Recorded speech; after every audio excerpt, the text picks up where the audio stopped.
N'era una vegada el rei Artur, quan era jove, que estava caçant amb els seus boscos perseguint un cérvol. Sense adonar-se compte, va traspassar el límit del seu territori per entrar en un regnat d'un rei veí. I això era molt perillós perquè castigaven en pena de mort a qui ho fes. Quan es va donar compte, ja era massa tard, perquè estava vorejat de soldats que el varen agafar presoner i el varen portar davant del rei veí. El rei veí se'l va mirar i va dir: Artur, perquè ets jove i sé que ets bona persona, no et mataré. Et donaré una oportunitat, m'has de donar una resposta i tens un any per fer-ho, i si aquesta resposta em complau, et deixaré lliure. Si no, hauràs de tornar i et mataré. La pregunta és: què és el que més desitgen les dones? Ja pots marxar, si vols. El rei Artur, content de lliurar-se, corrent amb el seu cavall, va arribar al seu palau. Ràpidament va buscar consellers, amics, assessors, i els hi va fer aquesta pregunta, però tot el que li responien no li semblava adequat. Un bufó que tenia li va dir: Majestat, per què no pregunteu a la bruixa, que ella és molt sàvia? L'únic que ella té un preu molt elevat a totes les preguntes que li feu. I el rei Artur s'ho va pensar. I diu: bueno, ja m'ho pensaré. I varen passar els dies i els dies, quasi ja passa l'any, quan se'n van recordar, i el rei Artur va dir: haig de fer-ho, i se'n va anar cap a les muntanyes on vivia la bruixa. Quan va arribar a la vora d'on vivia, en una cabana atontinada, la va veure tota bruta, descabellada, li faltava una dent, i aquell lloc feia pudor. La bruixa així que el va veure, va dir: ja sé què vens a preguntar-me, però et donaré resposta, però et diré el preu. I el rei Artur va dir: i quin és el preu sobre aquesta pregunta? Doncs mira, em vull casar amb el teu jove amic Lancelot. Lancelot?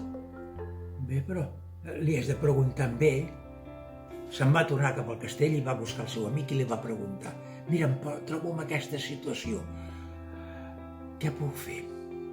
El jove Lancelot s'ho va pensar un moment i diu: mira, perquè sóc el teu amic i sé que la teva vida està en perill, accepto casar-me amb ella. Ràpidament, una altra vegada, torna on estava la bruixa i li va dir: el Lancelot, el meu amic, accepta. Molt bé, doncs la resposta autèntica és: el que més vol la dona és poder decidir sobre si mateixa ella. El rei Artur va pensar que aquesta era una bona resposta. I bé, se'n va anar corrent amb el rei veí a dir-li. Quan va arribar allà, diu: majestat, tinc la resposta. I el rei va dir: i quina és? El que més desitja la dona és poder decidir sobre ella mateixa, sobre si mateixa ella. Bé, li va complaure la resposta. Ets lliure, ja pots marxar. I molt content va tornar al seu castell. Però bé, hi ha una segona part. Resulta que es tenien que casar el jove Lancelot amb la bruixa. Van anunciar-ho i tot el poble content i estranyadíssim i molt encuriosit van omplir la plaça el dia del casament. No hi cabia ni una agulla, hi havia un silenci d'expectació que no se sentia ni una mosca. Quan per un costat de la plaça van sentir un remor, i és que arribava la núvia. De mala manera arribava, donant empentes, escopint, insultant, i a mesura que anava caminant, s'anava obrint un passadís fins al castell. Bé, es va fer el casament, es va fer el banquet de casament, i com sabeu, va arribar la nit de noces. El jove cavaller Lancelot va anar a l'habitació, es va treure tot el vestit, es va ficar dintre del llit, es va tapar amb el llençol fins aquí i va pensar que sigui el que Déu vulgui. Amb això que va sentir un rumor i és que s'apropava la vella, la bruixa. Va mirar cap amb ella i va quedar sorprès. No era la bruixa, era una dona guapíssima, jove, rossa. I la dona li va parlar.